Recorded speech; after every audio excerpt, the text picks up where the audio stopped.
It's the top 5 tips for deck building. 5, 4, 3, 2, 1. Welcome back to Commander Countdown. In today's episode, we are going to be going over our top 5 tips for building Commander decks. This show, we get to make a lot of decks. Some recording session weekends, we build like 20 decks. Ugh. It is a lot. So a lot of times people ask us what our tips are, so we thought we would put them in a video as opposed to continuing to respond to them in the comments. So Veggie, as always, we're going to start with our honorable mentions. What is your deck building honorable mention that wasn't in our top 5 list? You have to know your play group. Understand the meta of who you're going to be playing against, because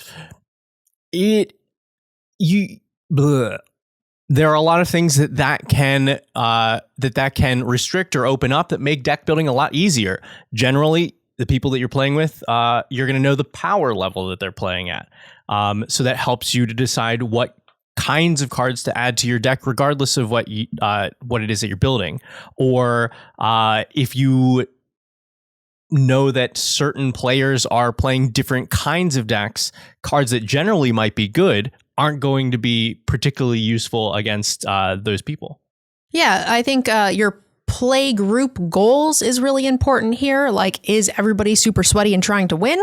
You're going to want to build a completely different deck. It gives you a good starting place when you think about it, versus me, who's more casual. I don't like infinite combos, things like that. So you can be a little bit more free in your building as well. So I guess that's sort of like play group meta power level shenanigans, but all around very, very important. All right, moving on to my honorable mention, and that is your collection and budget. So if you guys know me, I'm a big fan of like the economy and value side of things. So when I start to build a deck, oftentimes for the show, we will pick commanders, and then I will go through what I have first and build from that pool first. But if you guys are flexible on which commanders you're building, it's good to have an inventory of like which colors you have most of the staples in. Do you have Smothering Tithe and other relevant white cards? Because if so, that might be a good place to start looking for your next deck. And then budget as well. Some commanders and power levels do need a higher budget to function. So if that's not for you, cross them off the list and pick something that is a little bit more relevant to what you are working with. Yeah. Insightful, Veggie. I know my collection centers around particular colors and types of cards that stop other types of cards. And bad cards. So it's a lot easier for me to make like a higher power deck around those themes than it would be for like, I don't know, any sort of creature-based strategy. And my like first and third deck were mostly Orzhov or were Orzhov. So when a deck comes up on the show that is white, black, or a combination of colors, Esper maybe, I will volunteer to build those because I know that I have the pool to build them. I just have a lot more cards in those colors. I don't have any like blue or red cards really. They just don't exist. If I didn't draft them, then I never bought them. All right, so I think that covers both of our honorable mentions. We are going to keep this video nice and short for you guys. And if you have any questions about, our thoughts on these things or want to give your own tips, please leave them in the comments because I'm sure some other viewers would love to hear them. But Veggie, let's talk about number 5 first, and that is staples. Staples. They are the best way to take 2 cards and connect them together. I would say generally you want to go for the smaller ones because you're still able to read the cards. But if you're trying to get like 2 foils together, you may need some stronger ones that actually can make it through the cardboard. I don't know if you want to keep me shooting myself and shooting you. I should have shot you first and then shot myself. That would have made more sense. Staples. Staples are I just picture you doing another bit. Staples are staples for a reason. Some cards are just generically good regardless of what they're going to be in. So they're always helpful to put in whatever deck it is that you're building, as long as, of course, you can legally put them in. Yeah, they're a little bit more pricey as well. So I think it is a good starting point when building your deck is to sort of figure out which staples are relevant, which ones you have, which ones you can afford to buy. And that will give you the shell of your deck and kind of help you decide where you need to focus your energy. If you have a lot of the enchantment staples, then good. You can now work on creatures and make sure that those are up to snuff. Whereas if maybe you don't have any of those enchantments, then maybe you can skimp a little bit more on the creatures and invest in purchasing some of those higher power staples for your deck. Right.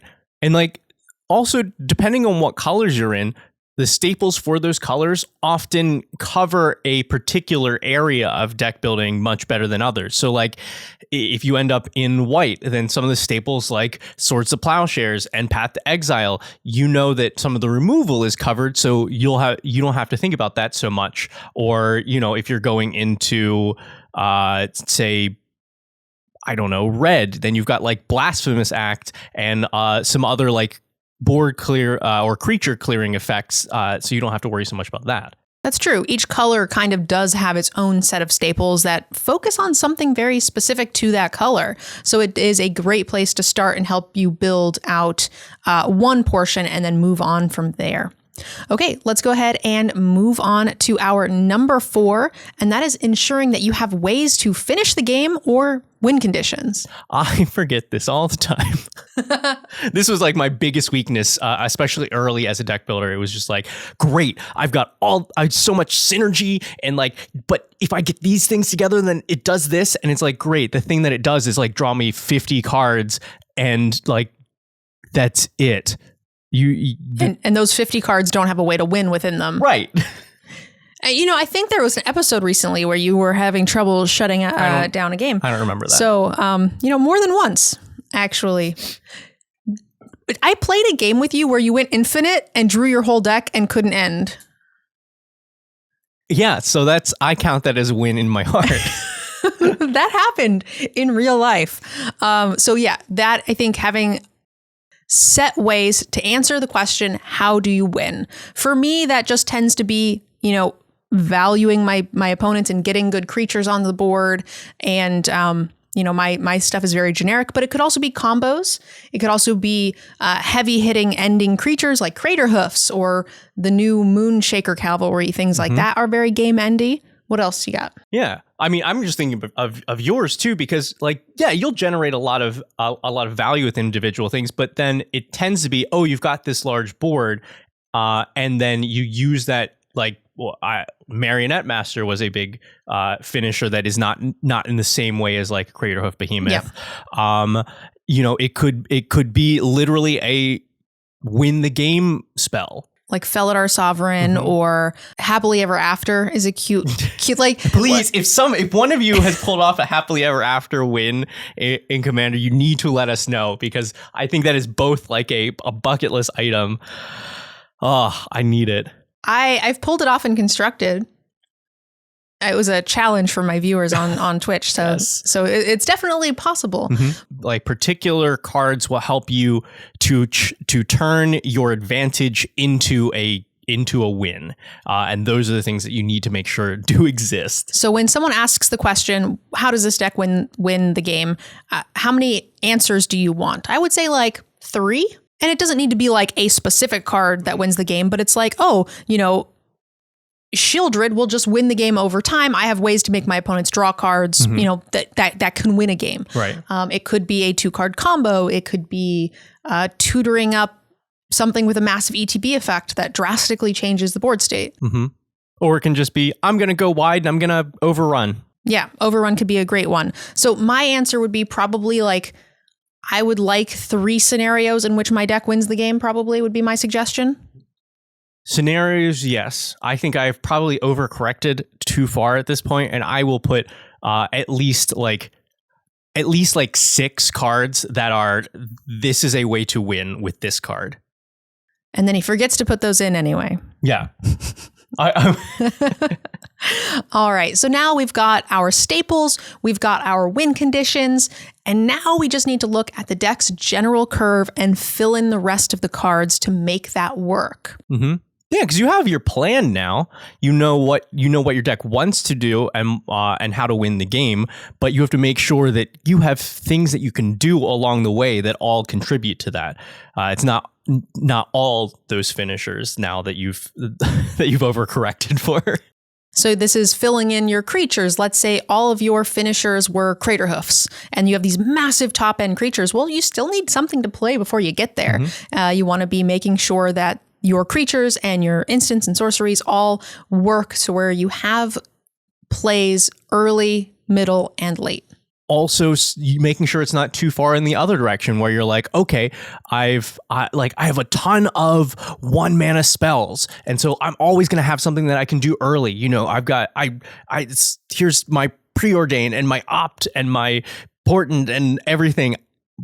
I got to make sure that I've got like some payoffs like in the mid game that actually start putting things on the board before I'm able to drop my big spells at the end. I like how our brains went somewhere completely different. When you started saying that, I was like, yeah, I'm on board. And then you went like opt and preordain, and I was like Raging Goblin. Yep.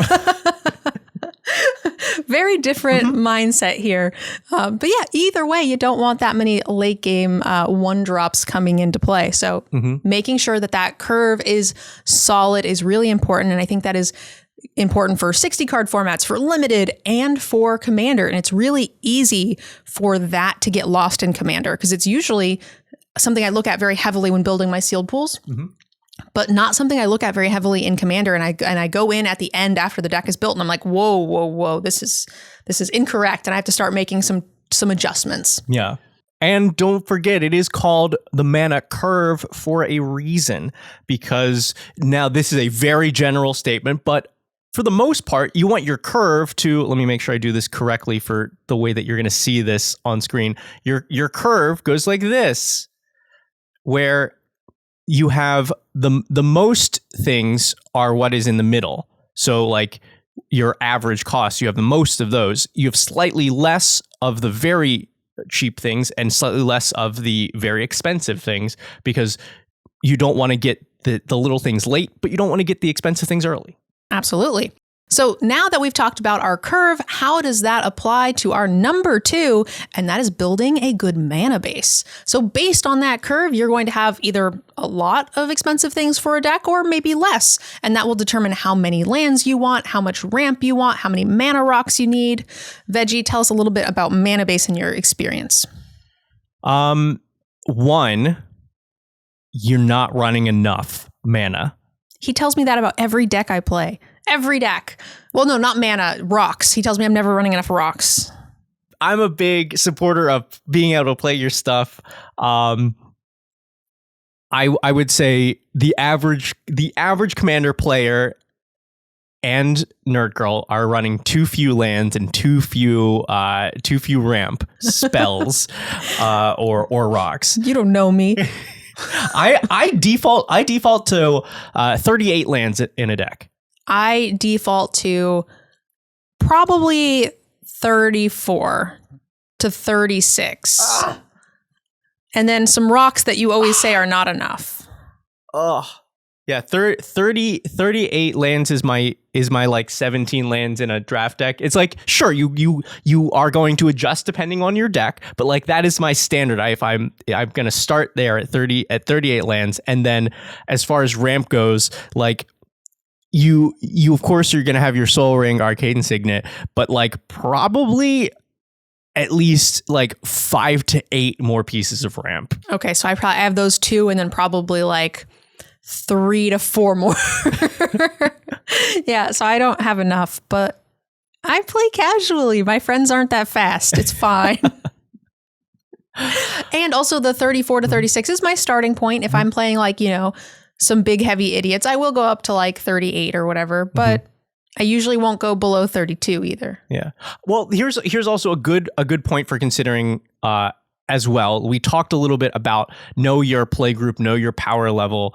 If you have a play group that's a little bit more lenient on like mulligans and things like that, then I'm not saying you should do it, but I'm saying you are not punished as much for running fewer lands, fewer ramp. But if you're going to, say, an event or something where you're not expecting everybody's just like, oh, just mulligan until you have something good, then you may want to make sure to that you have the extra lands, extra ramp in there so that every game is a good game. Yeah, it also depends on the type of deck you're building too. Like I tend to build a little bit more like go wide creatures, and I don't really need to hit that much. And I also tend to build like a fair amount of like green creatures where like we have a bunch of, get lands out of deck spells so that way I can compensate some. So there is that. Whereas you are playing more blue-black control, you want to have a lot of excess mana to cast a creature, hold open counter magic, and do those things. So I'm just tap mana, play idiots, go. But now we have everything, right? We have our staples. We have our finishers. We have a good mana curve and a mana base. Veggie, what on earth could we possibly be missing for our number 1 slot that we know all of you are also missing in your decks? Nothing. You're done. The deck is complete and you need no other cards. We'll see you next time on Commander Countdown. Ready? Commander Countdown. No, you are all missing, like we are all missing, interaction and card draw. It is super easy to just not put in removal or to not put in enough and to just not put in card draw. That's what I struggle with because I play a lot of like green, black, white. No, not a lot of card draw in those oftentimes. Black can have some, but point being is that eat your veggies, as we were told by one of our guests here on Commander Countdown, or not Commander Countdown, on Decked Out, that's the show, that you have to eat your veggies. You have to have your interaction. You have to have your card draw. Veggie, tell me about your experience here with these interaction cards. Yeah, it is often the thing that is left to last and then left off because you do feel like the deck is finished. It has a game plan and it can get there. It has a game plan and it can play those spells, but without interaction, without your removal, your counters, anything else that does stuff to your opponent, you're not going to make it there. You're not going to get to your win. And then without card draw, you're often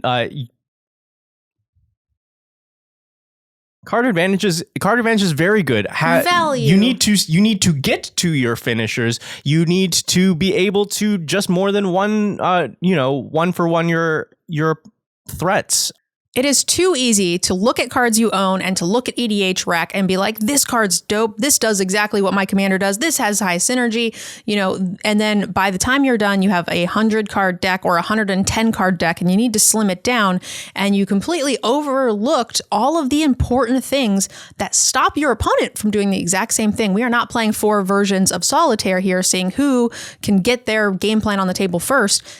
There is a balance between you doing your game plan and stopping your opponents or preventing your opponents from interacting with you. That is also part of interaction. Yeah. And for me, I'm just like, synergy, and then just forget the rest. Mm-hmm.